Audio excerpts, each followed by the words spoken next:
Hello and welcome to Rauta's Duel Reviews. Today I present you two bands, one from Sweden and one from Germany. The first one we have here is called Mantar, and it's their third album out by Nuclear Blast, just recently in the end of August.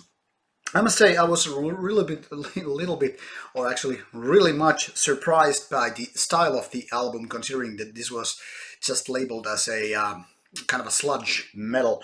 Um, However, I'm gonna show it to you and explain a bit further how this nice looking digipack turns out. As you can see, threefold release, which with a jewel case with some of the text here and a logo of the band with the being upside in a way that it's not appropriate if you get the drift. However, here's the nice looking digipack. Nice feeling and really dark. No booklet whatsoever, so it's all about the music. So this is labeled by some sites as sludge metal, but to be honest, Mantar with this particular album, which is the modern art of setting ablaze, whatever it kind of means. So this album is more death metalish than one might actually expect from a sludge metal album. The sound-wise, the sound or production is quite dark and really heavy, and in some ways it also reminds some of the more black metalist bands. And it seems that there has been some promotional info whether this should be more about labeled as black metal, but I wouldn't go that far, even though the screamy vocals are more or less related to that kind of stuff. However, this is kind of a hybrid, which in my opinion is more than successful, because having a kind of a sludgy elements there, as well as death metalish, presence in a way, and then also this kind of a black metalist vocal output, it creates a nice kind of a hybrid, kind of a vortex that just sucks you in and manages to keep you there quite good way. However, the album is maybe a little bit too lengthy for its own good, and it starts to get a little bit, maybe not boring, but isn't that captivating that it kind of is justified to have its length. However, I still think it's quite a good an album, and despite it's hard to put it in a certain genre, it deserves its attention. Really nice surprise, at least for me, who is not familiar with the previous work by this band. Next we go to Sweden, and this one is all about death metal. Now, Sweden is very famous with its death metal. I mean, it has been there for like 30 years and it's not stopping anywhere.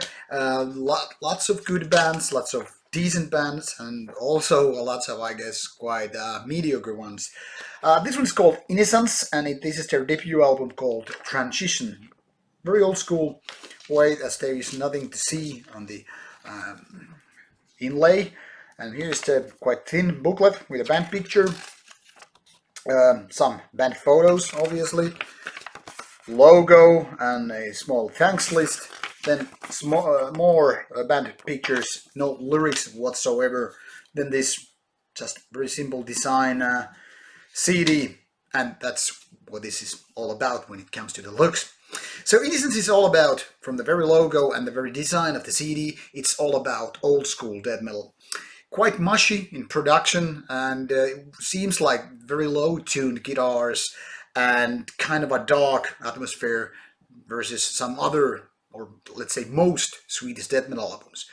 Lots of good ideas, but there are lots of problems too, and one of the bigger things I think is the actual production, which is way too mushy, way too unclear for its own good.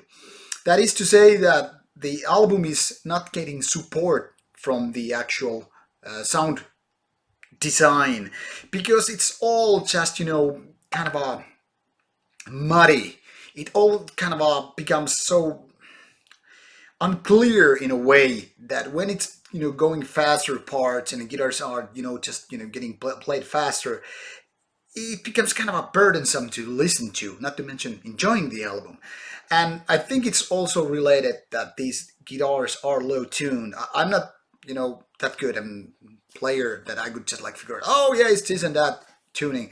But it leads to this problem when the sound is dark for sure, but it's at the same time it's very hard to kind of enjoy the riffs, the leads, or just whatever.